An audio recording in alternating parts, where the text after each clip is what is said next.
Welcome to this amazing platform of our channel Panesha for competitive examinations and I am Piyush. तो यहाँ पर हम बात करने वाले हैं आज की वीडियो में कि आपके जो भी अभी सिनारियो चल रहा है रिगार्डिंग द रेलवे एग्जामिनेशन, चाहे आपका एसएससी का एग्जामिनेशन हो जाए, चाहे आप स्टेट के एग्जामिनेशन की बात कर लो, सारे के सारे एग्जामिनेशन में इतनी ज़्यादा रेगुलरिटीज़ हैं कि कहीं ना कहीं आपको जॉब की बात तो छोड़ो, जॉब की ज्वाइनिंग मिलने की बात छोड़ो, एग्जामिनेशन नहीं हो रहे हैं, आपके एग्जामिनेशन के रिजल्ट नहीं आ रहे हैं।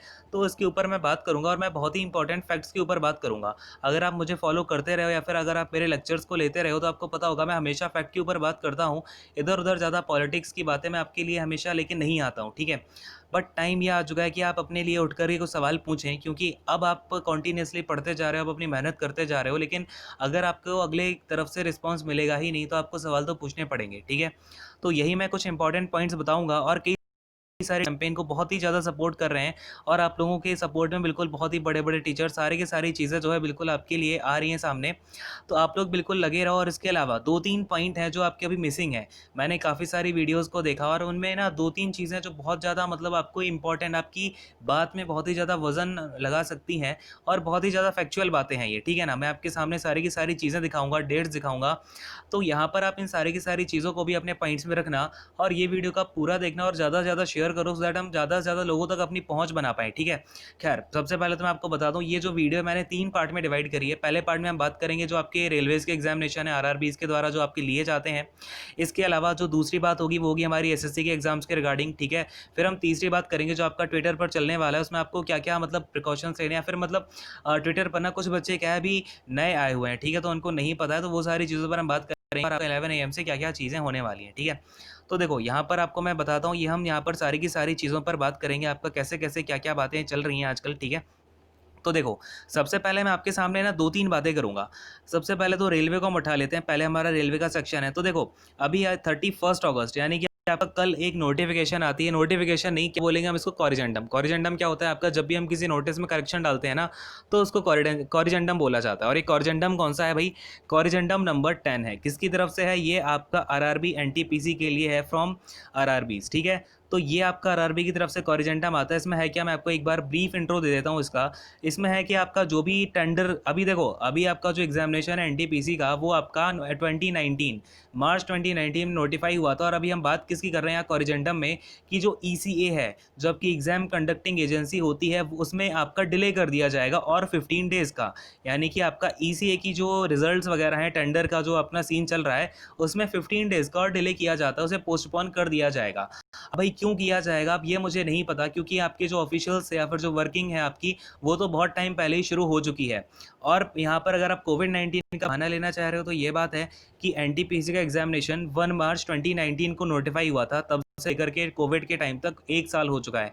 तो 1 साल तक मैं यहाँ पर एक बात पूछता हूँ, ठीक है, ये आप 1 साल तक कर क्या रहे थे? या तो आपने पहले, अगर आप एनटीपीसी की नोटिफिकेशन दे रहे हो तो आपके पास में यही नहीं पता था आपको कि हम एग्जाम किससे करवाने वाले हैं, तो आपने एग्जाम की नोटिफिकेशन पहले डाल दी, फिर आपने उसके बारे में सोचा 1 साल बाद कि अरे भाई अब मैंने एग्जामिनेशन की नोटिफिकेशन तो डाल दी, अब ये भी सोचना पड़ेगा एग्जामिनेशन हम करवाएं किससे, ठीक है। उसके ऊपर फिर टेंडर टेंडर खेला जा रहा है। चलिए खैर, देखें यहाँ पर, अब देखो, अब मैं थोड़ा सा टाइमलाइन को दिखाता हूँ। यहाँ पर अब ये तो हो गई कि ये जो है हमारा जो भी आपके टेस्ट वगैरह लेने हैं, जो भी एग्जामिनेशन लेने हैं, उसमें इतना डिले हो रहा है। अच्छा जी, अब 2 अगस्त यानी कि 2 अगस्त 2020 को गवर्नमेंट की तरफ से ऑर्डर आता है कि जो आपकी 50% नॉन टेक, यहाँ पर आपका बेसिकली क्या होता है, नॉन सेफ्टी, ठीक है ना, नॉन सेफ्टी वैकेंसीज जो हैं वो आपकी यहाँ पर फ्रीज कर दी जाएँ। कितनी भाई? 50% वैकेंसीज को फ्रीज कर दिया जाए। क्लियर है? 2 अगस्त को ये नोटिस आया, ठीक है। अब भैया जब काम आपका इतना स्लो ही है, तो अगले ही दिन 3 अगस्त 2020 यानी कि 3 अगस्त 2020 को सारे रीजन्स क्या करते हैं, एक एक करके जो भी पोस्ट आपकी रिव्यू होनी है, जिन पोस्ट में से आपको 50% वैकेंसी हटानी है, उनकी पूरी की पूरी लिस्ट आ जाती है। वो भी न्यू फ्रेश लिस्ट आ जाती है कि भैया इतनी ज़्यादा वैकेंसीज़ हैं। लेट्स से कहीं पर अगर आपकी 100 वैकेंसीज़ हैं तो उसमें ये पूरा यहाँ पर आपका खाता लिख के आ जाता है कि ये वाली वैकेंसी इतनी है, ये वाली वैकेंसी इतनी है, और इन वैकेंसी में से आप 50% आप काट दो लेके, ठीक है। ये तो भैया बड़ा ही जल्दी हो गया। ऐसा कैसे हो गया? मतलब अगर आपकी जो प्रोसेसिंग है वो थोड़ी सी स्लो चलती है, कोई बात नहीं, मान लिया, तो ये वाली प्रोसेसिंग जो है ये इतनी फास्ट कैसे चल रही है कि आपका पहले दिन नोटिफिकेशन आती है कि भैया चलो 50% जो है नॉन सेफ्टी वैकेंसीज, ये नॉन टेक नहीं, यहाँ पर नॉन सेफ्टी वैकेंसीज यहाँ पर बताया गया था। और इस बात के ऊपर किसी ने भाई मुद्दा नहीं उठाया। ये बात मैंने आपको ऑलरेडी एक वीडियो में बता रखी थी, अगर आप जाकर के पीछे देखोगे तो मैंने आपको सारी की सारी वीडियोस बताई थी, लेकिन तब किसी ने यहाँ पर कोई सपोर्ट दिया नहीं। तो ये सारी चीज़ें हैं, ठीक है। सबसे पहली बात कि यहाँ पर आपकी स्पीड बिल्कुल इतनी ज़्यादा हाई कैसे हो जाती है, मुझे समझ नहीं आता। आपके ऑफिशियल्स तो वही हैं, अगर आप वैकेंसीज़ को देख रहे हो आरआरबीज़ में, तो आपके ऑफिशियल्स तो वही है ना। इतनी ज़्यादा मतलब आपकी फुर्ती कैसे कि अगले ही दिन आपकी पोस्ट जो है वो रिव्यू होकर के आ जाती है कि हाँ भाई इतनी पोस्ट हैं, अब आप लेकर के इसमें से देख लो, इतनी इतनी नॉन सेफ्टी पोस्ट हैं, इनमें से आपको 50% हटा देना है तो हटा दो। हाँ भाई, चलो खैर ये हो गया। अब जरा सा हम बात कर लेते हैं एग्जाम्स के बारे में, जो आपका आरआरबी, एनटीपीसी और ग्रुप डी का एग्जाम है, ठीक है। देखो यहाँ पर आपकी नोटिफिकेशन आती है 1 मार्च 2019 को। पोस्ट है यहाँ पर आपकी टोटल, यहाँ पर मैं टोटल पोस्ट की बात करूँ तो 90,000 पोस्ट हैं। चलो भाई बढ़िया है, आपने यहाँ पर पोस्ट को नोटिफाई कर दिया, बहुत बढ़िया पोस्ट है। यहाँ पर बहुत ज़्यादा रोजगार मिलेगा लोगों के अंदर, बिल्कुल उमंग छा गई बच्चों के अंदर। फॉर्म भर डाले सबने मिलकर के, 2.8 करोड़ सारे बच्चों ने मिलकर के, 2.5 करोड़ से ज़्यादा बच्चों ने यहाँ पर फॉर्म फिल कर दिए एनटीपीसी प्लस ग्रुप डी के, अगर हम मिला करके देखते हैं तो, ठीक है ना।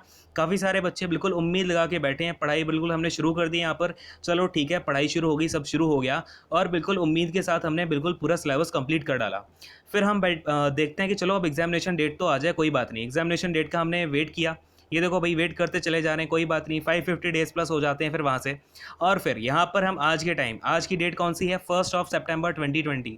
हमें नहीं पता कि भाई एग्जामिनेशन की डेट तो छोड़ो, हमें यही नहीं पता हमारा एग्जामिनेशन लेने कौन वाला है, हमारी एग्जामिनेशन कंडक्टिंग जो एजेंसी है वो है कौन सी। फर्दर मैंने आपको बताया इसके ऊपर जो कॉरिजेंडम आया हुआ है वो भी मैंने आपको एक्सप्लेन कर दिया। और वही आरआरबीज, जब आपका वैकेंसीज़ को हमें फ्रीज़ करना होता है तो वहाँ पर भी आपने स्पीड देख ली है। 3 अगस्त से आपका धीमे धीमे करके सारे के सारे जो आरआरबीज़ हैं उनके नोटिफिकेशन आने लगते हैं, और 1 हफ्ते के अंदर शायद सारे के सारे आरआरबीज़ ने अपना जो है भी उनका रिव्यू है वैकेंसीज़ का, जो भी उन्हें आधी घटानी है उसमें से काटनी है 50%, उनका वो पूरा नोटिफिकेशन आ जाता है। तो ये पॉइंट्स भी आप ज़रा पूछें, क्योंकि हमें ये देखो हम चीज़ों को पूछ सकते हैं, है ना। हमें भी जवाब चाहिए कि सर हमने तो बढ़िया बिल्कुल पढ़ाई करके हम बैठे थे, हमसे गलती क्या होगी। अगर हमसे कोई गलती हुई है तो बताएं कि ये एरर 420 हमें क्यों दिख रहा है यहाँ पे, पता नहीं। और यहाँ पर खैर फॉर्म के हमने दे दिए 1100 प्लस करोड़ रुपीज़, ठीक है ना। अब चलो भाई ठीक है, फॉर्म के आपके 1100 प्लस करोड़ रुपीज़ हैं, हमें रुपए नहीं चाहिए भाई। रुपए अगर हमें अपने रुपए इतने ही चाहिए होते, 500 रुपए, 250 रुपए जो लिए गए हैं, कई सारे बच्चों के पास ये भी अरेंज करने का नहीं होता साधन, अगर वो ग्रुप डी का फॉर्म डाल रहे हैं तो कितनी ज़्यादा उनकी हालत ख़राब होगी ये सोचा जा सकता है, ठीक है। और ये इससे ज़्यादा अगर हमारे इतने स्ट्रगलिंग जो हैं पॉलिटिशियंस, मतलब इतने ज़्यादा स्ट्रगलिंग हैं सारे के सारे, तो वो ये बात तो समझ ही सकते हैं कि एक गरीब जो ग्रुप डी का फॉर्म डालने वाला है वो 500 रुपये मतलब बड़ी मुश्किल होती होगी उसके लिए। फिर उसके बाद वो फर्दर अपनी पढ़ाई करता है तो उसके लिए बुक्स तो खरीदनी ही पड़ती होंगी। ये सबसे ज़्यादा जो लेस चीज़ वो कर सकता है वो बुक खरीदेगा। बुक खरीदने में पैसा जाता है, कोई बात नहीं सर, उसका टाइम आता है, वो बात तो है ना। टाइम गया उसका कॉन्टीन्यूसली, उसके अंदर एक होप थी कि हाँ भाई चलो कोई नहीं, ग्रुप डी की मिलेगी, मैं जैसे जैसे करके अपना एक घर तो चला लूँगा। तो ये सारी चीज़ें चलती हैं, लेकिन अब हमें ये नहीं पता एग्जामिनेशन कंडक्टिंग अथॉरिटी कौन सी है, फिर एजेंसी कौन सी है। अब हमें आप ये बताइए ज़रा एक सवाल और सर, कि ये जो एनआरए है, ये एनआरए आप कह रहे हो कि 2021 में आ जाएगा, तो आप हमें ये बताएं ज़रा कि या तो फिर हमारा 2021 तक ये सिलेबस पूरा पूरा कंप्लीट हो जाए। हाँ भाई, 2021 तक हमारा ये सिलेबस, सॉरी ये जो आपका एग्जामिनेशन है एनटीपीसी और ग्रुप डी का, वो कंप्लीट हो जाए, क्योंकि बच्चे तो पहले के सिलेबस के हिसाब से पढ़े बैठे हैं बिल्कुल। या तो फिर आपका एनआरए आ जाएगा, फिर अब बच्चों को फिर से पढ़ना पड़ेगा सारी की सारी चीज़ें, फिर वही सारी कहानी, बुक्स लेनी पड़ेगी, फिर उनको सारी की सारी पढ़ाई फिर से करनी पड़ेगी, वो टाइम तो उनका वेस्टेज चला गया, मतलब ये 550 प्लस डेज़ का। तो ये सारी बातें बस पूछना चाहते हैं हम, थोड़े से जवाब चाहते हैं आपसे और कुछ नहीं, ठीक है। चलो ये सारी बात हो गई। अब इसके बाद हम देखते हैं जरा एसएससी सीजीएल की तरफ मूव ऑन करते हैं। ये तो एक सीन था रेलवे का, ठीक है। ये सवाल मैं आपके ऊपर छोड़ रहा हूँ, अब जरा इसके रिप्लाई दें, ये हमें कहाँ से, ये हमने ठीक है चलिए भाई ये सब कुछ हमने कर दिया, अपने फ़ीस ले ली, कोई बात नहीं सर, हमने तो फ़ीस दी ही थी कि हम यहाँ पर एग्जामिनेशन देंगे अपना और अपना सिलेक्शन लेंगे, बढ़िया से अपना पढ़ना शुरू कर दिया, लेकिन एग्जामिनेशन हुआ नहीं। अब हमें पैसे का आपने हिसाब किताब, पैसे का चलो ठीक है, पैसे आपने रख लिए, कोई बात नहीं, आप एग्जामिनेशन करवाओगे, आप 400 रुपये हमें वापस भी दे दोगे, लेकिन सर वो पेपर तो नहीं हो रहा है, हमें 1 साल का हमारा टाइम का कौन देगा। हमने जो 1 साल का टाइम लगाया है वहाँ पर, और अभी भी हमें नहीं पता कि हमारा एग्जामिनेशन कब होगा, वो हमारी होप और वो हमारा टाइम कौन लौटाएगा वापस। खैर, अब हम यहाँ पर अगर एसएससी सीजीएल की बात करते हैं, देखो एसएससी सीजीएल 2017, अगर मैं एसएससी सीजीएल 2017 के बारे में कुछ बातें करूं तो सबसे पहले तो बात आती है टीयर 1। यहाँ पर आपका टीयर 1 होता है, आपकी यहाँ पर कई सारे बातें आती हैं, आपके पेपर्स यहाँ पर ऑनलाइन आ जाते हैं, ऑनलाइन आपने एग्जामिनेशन करवाया लेकिन उसके फ़ोटोज़ स्क्रीनशॉट वगैरह यहाँ पर ऑनलाइन आपके वायरल होने लग जाते हैं, ठीक है। सीबीआई इंक्वायरी होती है सीबीआई इंक्वायरी पर। अच्छा, यहाँ पर थोड़ा-सा मीडिया से मैं पूछना चाहूँगा, बस क्वेश्चंस पूछूँगा इस वीडियो में आपसे कि आपका हो सकता है क्वेश्चन कि अगर कोई ज़िम्मेदार पर्सन देख रहा है तो उसको थोड़ा-सा कचोट कर पाएँ उसको, ठीक है? देखें, सीबीआई जब इसकी जाँच कर रही थी तो कहाँ थी मीडिया भई? क्या हमें डे का अपडेट मिला? यहाँ पर तो हमें रिया केस में 1-1 मिनट का अपडेट मिल जाता है सर कि कब वो घर से निकल रही है, कब वो वहाँ पर जा रही है, कब यहाँ जा रही है, कब वहाँ जा रही है। लेकिन जब हमारे यहाँ पर सीबीआई की जाँच हुई तो हमें 1 भी दिन का अपडेट नहीं मिला। फाइनल रिज़ल्ट आ गया, बस ये आ गया कि हाँ भई चलो, जिन बच्चों के सिस्टम से ये सारी स्क्रीनशॉट वगैरह वायरल हुए थे उनका यहाँ पर खारिज कर दिया गया, या फिर 2-3 बच्चों को और पकड़ के बाहर कर दिया, खारिज कर दिया उनका कैंडिडेचर, और इसके बाद में आपका रिज़ल्ट जो है एज़ इट इज़ आ गया। लेकिन यहाँ पर बीच में टाइम तो सर बहुत चला गया।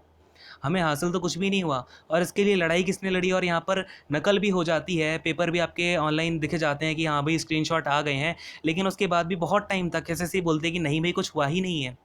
उसके बाद में भी जाकर के विरोध भी कौन करता है, पहले पढ़ता है बच्चा, एग्ज़ाम देता है, उसके बाद में जाके विरोध भी करता है जाके कि नहीं सर ये ऐसा नहीं है, चीटिंग हुई है, प्लीज़ सीबीआई जाँच करवाएँ।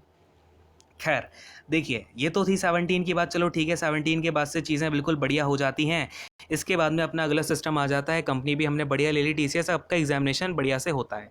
बात आती है एसएससी सीजीएल 2018 की। 2017 की कहानी यहाँ पर ख़त्म हो, कहानी वहाँ पर खैर ख़त्म तो नहीं हुई है। 2017 की अगर मैं आपको बताऊँ तो सारी की सारी जॉइनिंग अभी नहीं हो पाई है कंप्लीट, ठीक है? कुछ बच्चे हैं जिनकी अभी जॉइनिंग होनी बाकी है। सीजीएल 2018 की बात करता हूँ, नोटिफिकेशन आ जाती है 5 ऑफ मई 2018 को। बहुत बढ़िया सर, बिल्कुल सही टाइम पर नोटिफिकेशन आ गई। प्री का एग्जामिनेशन, वेटिंग वेटिंग वेटिंग, भाई वेट कर रहे हैं, कोई नहीं, चलो कोई बात नहीं। अब ये जो आप डॉट डॉट देख रहे हो ना सर, ये डॉट डॉट ना ये बच्चों के दिन हैं जो उन्होंने वेस्ट करे हैं यहाँ पर एक पेपर का वेट करते करते, और जो कि जाके गवर्नमेंट को अपनी सेवा देने वाले थे। वेट कर रहे हैं सर, वेट कर रहे हैं, कोई बात नहीं। एग्जामिनेशन आ जाता है 4 जून 2019 को, ठीक है भाई, 1 साल का वेट किया है। उसके बाद एग्जामिनेशन आ गया, कोई नहीं सर, एग्जामिनेशन दे दिया बच्चों ने। मेंस का एग्जामिनेशन हो जाता है 11 सितंबर 2019 को ही, ठीक है, बहुत बढ़िया। डिस्क्रिप्टिव का एग्जामिनेशन हो जाता है 29 दिसंबर 2019 को, और भी बढ़िया, कोई नहीं, ये तो बहुत बढ़िया हो रहा है। अब सीपीटी, डीवी और जॉइनिंग की बात आती है। सर ये होगा कब? जब पहले रिजल्ट तो आएगा टियर 3 का, डिस्क्रिप्टिव AKA टियर 3 का जो रिजल्ट है वो तो अभी आया ही नहीं है, तो हम कहाँ से सीपीटी देंगे, डीवी देंगे, जॉइनिंग देंगे? आज की डेट कौन सी है, एक बार आप ज़रूर देख लीजिएगा, ठीक है? चलिए खैर, कोई बात नहीं, आते हैं अपने अगली बात पर। ये तो हो गई आपकी, यहाँ पर रिजल्ट डिक्लेयर नहीं हुआ है उसके लिए भी आपका चलेगा, खैर कोई नहीं। अब रिजल्ट तो आपका वैसे नोटिफिकेशन भी आ चुका है, रिजल्ट कब आएगा, फाइनल रिजल्ट भी आपका आ जाएगा। लेकिन बात यह है ना कि आपके जब टियर 3 तक हम पहुँचते हैं ना, तो बच्चे यहाँ पर बहुत कम रह जाते हैं विरोध करने के लिए, बस बात इतनी सी है। खैर आगे बात करते हैं, यहाँ पर आपके डेज़ कितने हो गए यार, आप पूरी ये रिक्रूटमेंट का प्रोसेस देखें अभी तक का, 850 प्लस डेज़ हो गए हैं सर। एक स्टूडेंट के जीवन में जो अपनी जवानी के 850 दिन बर्बाद कर देता है, उसके ऊपर क्या बीत। खैर अगली बात पर आते हैं। और यहाँ पे आपको 2-3 बातें और बताता हूँ। देखिए कि सर यहाँ पर आप 2-3 चीज़ें जो हमारे क्लैरिफिकेशन है ये कौन देगा? जैसे कि अभी हमारा जो सीजीएल का 2020 है, ये क्या हमारा 2021 एनआरए के अंदर जाएगा? दूसरी बात, हमारा एनटीपीसी का एग्जामिनेशन क्या एनआरए के अंदर होगा या नहीं होगा? अगर होगा तो उसका सिलेबस क्या होने वाला है? अगर एनआरए या फिर सीईटी जो है आपका वो होना ही है आपका 2021 में, तो उससे पहले हमें क्या सिलेबस जानने का हक नहीं है?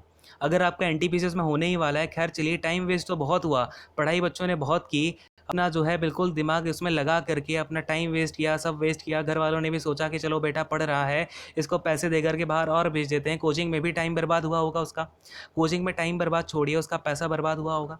खैर कोई नहीं, चलिए ये तो बता दीजिए अब एनटीपीसी का एग्जामिनेशन कब होगा, कब हमारी ईसीए जो है, ईसीए को डिसाइड करने में कितना टाइम लगता है थोड़ा सा, क्या हमें ये जानने का हक नहीं है कि हमारी जो ईसीए है, जो हमारी एग्जामिनेशन कंडक्टिंग एजेंसी होने वाली है, वो आखिर ऐसा चल क्या रहा है भाई आरआरबीएस के अंदर कि वो अभी तक डिसाइड ही नहीं हो पाई है। अगर कोविड-19 का टाइम था सर, मीटिंग्स तो हमारी ऑनलाइन भी हो जाती हैं। ज़ूम ऐप है, ज़ूम ऐप को आपने बंद करवा दिया, तो ऑनलाइन कोई ऐप हमारे होते होंगे मीटिंग करने के लिए। गूगल का ऐप है, गूगल मीट का ऐप है भाई। डिजिटल इंडिया चल रहा है सर, आपने बताया हमें डिजिटल इंडिया चल रहा है, हमने सीख लिया डिजिटल इंडिया है, हम पढ़ रहे हैं डिजिटल इंडिया में, ऑनलाइन पढ़ना हमने शुरू कर दिया सर। लेकिन ऑनलाइन आप मीटिंग्स भी तो कर सकते हैं, सारी की सारी मीटिंग्स तो हो रही हैं ऑनलाइन। एग्जामिनेशन की बात आती है, अब एग्जामिनेशन नीट और जेई के भी तो हो रहे हैं। यहाँ पर अगर हम नीट और जेई की बात करते हैं तो आपने ये भी बोल दिया आपको यहाँ पर हम मास्क देंगे, यहाँ पर हम आपको सैनिटाइज़र भी देंगे, यहाँ पर हम आपको अलग से, अगर आपको थोड़ा सा टाइम ज़्यादा मिल रहा है तो आपको आइसोलेशन रूम में पेपर्स भी करवाएंगे। तो सर एसएससी वाले क्या करें, एसएससी वालों की क्या गलती है जो कि उनके एग्जामिनेशन नहीं हो पा रहे हैं? खैर एग्जामिनेशन की डेट आपने जो दी है, अगर उस टाइम पर हो जाता है तब भी कोई बात नहीं। जो आपके बचे हुए एग्जामिनेशन है अगर वो आपके आने वाली डेट्स में हो जाते हैं तब भी हमें कोई इश्यू नहीं है, ठीक है। CHSL और आपकी जो भी नोटिफाइड डेट्स हैं अक्टूबर नवंबर में, उसमें एग्जामिनेशन कंडक्ट हो जाते हैं, तो बहुत ही बढ़िया। खैर ये सारी बातें थी, आई होप कि मेरी बातों को आप समझ पाए होंगे। मैंने जो इंपॉर्टेंट फैक्ट्स थे वो भी बता दिए हैं, और बस कुछ सवाल हैं जो आई थिंक कि आपके अंदर रह गए होंगे, उनके सवाल ढूंढने की कोशिश करिएगा और सोचिएगा आपको ये सवाल किससे पूछने हैं। और आपको ना ये सिस्टम से पूछने हैं, किसी एक पर्सन से आपकी लड़ाई नहीं है, ये कोई लड़ाई नहीं है, आपको सवाल पूछने हैं। बात समझ पा रहे हैं मेरी? खैर, और हाँ एक बात और, कभी भी आप अगर इन सारी चीज़ों को ट्रेंड कराते हैं, जो भी कराते हैं, एक बात मैं आपसे यहाँ पर बोलना चाहूँगा, अपना डेकोरम ज़रूर मेंटेन करें, ठीक है। मुझे आप ठीक है, हमारे साथ गलत हो रहा है, सब कुछ हो रहा है, लेकिन आपको अपना लैंग्वेज का डेकोरम मेंटेन करके रखना है, ठीक है। क्यों रखना है? क्योंकि हम पढ़े लिखे बच्चे हैं, ठीक है।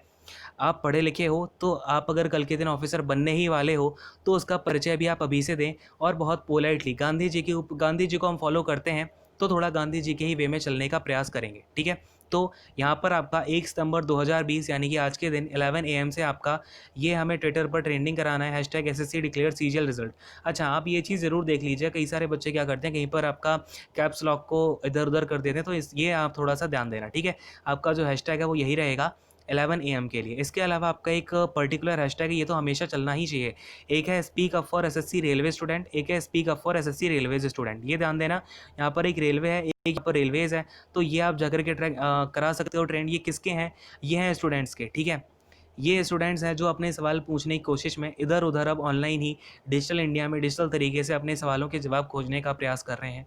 तो आप भी इनका सपोर्ट करें। अगर ये कोई माता पिता देख रहे हैं तो वो इसका सपोर्ट करें प्लीज़। और आपका अगर बच्चा प्रिपरेशन कर रहा है, इसकी नहीं कर रहा है, डजेंट मैटर सर, ये फ्यूचर का सवाल है। खैर देखिए, ये सारे आपके टैग्स हैं, और इसमें आप ध्यान रखना, आपको इसमें जो भी पहले मिल जाए आप इन दोनों में से कोई भी कर सकते हो, ठीक है। ये दोनों ही हैं, इसमें आप चाहो तो दोनों को भी अलग अलग करवा सकते हो, ठीक है। इनको आप रीड। और हाँ एक बात और, यहाँ पर मुझे आपको बताना था रिगार्डिंग द ट्रेंडिंग आपको कैसे करानी है, ठीक है। सबसे पहली बात कि ट्विटर अभी कुछ कई सारे बच्चों ने नया नया ज्वाइन किया है, तो पहली बात तो ये है कि आपको ट्विटर अकाउंट खोलने के बाद में ये नहीं कि आप धनाधन तरीके से 5 मिनट के अंदर 10 से 20 ट्वीट जो है रिट्वीट कर दो सेम टू सेम, ऐसा मत कर देना, ठीक है। आपका जो अकाउंट है वो सस्पेंड हो जाएगा, ठीक है। तो कम से कम 2-3 मिनट का वेट करें और फिर आप ट्वीट किया करें, ठीक है। और सभी लोग जाके करना है, सभी को करना है ये जाके। और दूसरी बात कि आपको कोई भी ट्वीट आप जब रिट्वीट करते हो ना, तो उसका जो क्रक्स है वो तो सेम रहेगा, उसके अलावा आपको 1-2 लाइन अपनी तरफ से जोड़ देनी है, थोड़ा सा डिफरेंट होना चाहिए मैसेज, क्योंकि जितने ओरिजिनल मैसेज होंगे ना आपको वो तो सेम टू सेम कॉपी कर लेना है, जो भी आपका क्रक्स है। उसके बाद जितने भी ओरिजिनल मैसेजेस होंगे, आपकी जो भी समस्या, आपके जो भी डाउट्स हैं, आप जो पूछना चाहते हो, ठीक है, वो आपको यहाँ पर अपने सवाल पूछें। और बाकी के आपके जो भी रिस्पॉन्सिबल, जिनसे भी आप पूछना चाहते हो सवाल, जिन्हें आप बताना चाहते हो, जिनका आप सपोर्ट चाहते हो, उन्हें आप वहाँ पर क्या कर लें, टैग कर लें, ठीक है। तो यही आपके लिए मैं बताना चाहता था, और जितनी बातें मैं आई होप कि क्लियर कर पाया हूँ आपको। अब ये आपके ऊपर है कि आप इसे कितना ज़्यादा ट्रेंड कराते हो इस वीडियो। अब देखो, वीडियो को ट्रेंड कराने का मतलब ये नहीं कि आप मेरी अकेले की वीडियो को ट्रेंड कराएं, या फिर मैं आपसे ये बोल रहा हूँ कि आप अकेली मेरी वीडियो को ले जाओ, शेयर करो। आपको जितनी भी वीडियोज़ इससे रिगार्डिंग मिलें, आप जितनी ज़्यादा से ज़्यादा अपनी बात पहुँचा सकते हैं पहुँचाएँ। आप चाहे पेरेंट्स हो, चाहे आप सिबलिंग्स हो, चाहे आप किसी के भाई दोस्त आपका कोई भी कर रहा हो प्रिपरेशन, तो ये चीज़ आप ज़रूर करें, सो दैट हम अपनी बात जो है एक बड़े स्तर पर पहुंचा पाएँ, ठीक है। चलो खैर, यहाँ तक सारी की सारी बातें। और आपको वीडियो को ज़्यादा से ज़्यादा ट्रेंड कराना है, आपको ट्विटर पर ही नहीं, ठीक है। ट्विटर पर तो कराना ही, क्योंकि हमारे सारे के सारे जिनसे हमें आंसर चाहिए हैं सभी लोगों से, वो सभी ट्विटर पर प्रेजेंट है। लेकिन इसके अलावा आपको लोगों तक भी अपनी बात पहुँचानी है। यूट्यूब पर भी आपको यहाँ पर ट्रेंड कराना है, और आपका फेसबुक हो गया, व्हाट्सअप हो गया, जहाँ जहाँ हो सकता है शेयर करो, इंस्टा है, आपको ये वीडियो फैला देनी है। अगर आपको लगता है कोई भी वीडियो जहाँ पर आपके सारे के सारे जो पॉइंट्स हैं वो कवर हो जाते हैं, तो आपको वो वीडियो बिल्कुल ट्रेंड पर लेके आनी है, सो दैट लोगों को आपकी समस्या तो पता चले, ठीक है। तो खैर यही सारी बातें, एक बार सेशन को एंड करूँगा। कोई डाउट होता है अपना डाउट आप कमेंट सेक्शन में पूछ सकते हो, एज ऑलवेज मैं आपको रिप्लाई जरूर करूँगा, ठीक है। चलो खैर, सेशन को यहीं पे एंड करूँगा। Thank you so much, God bless you all, take care, bye bye.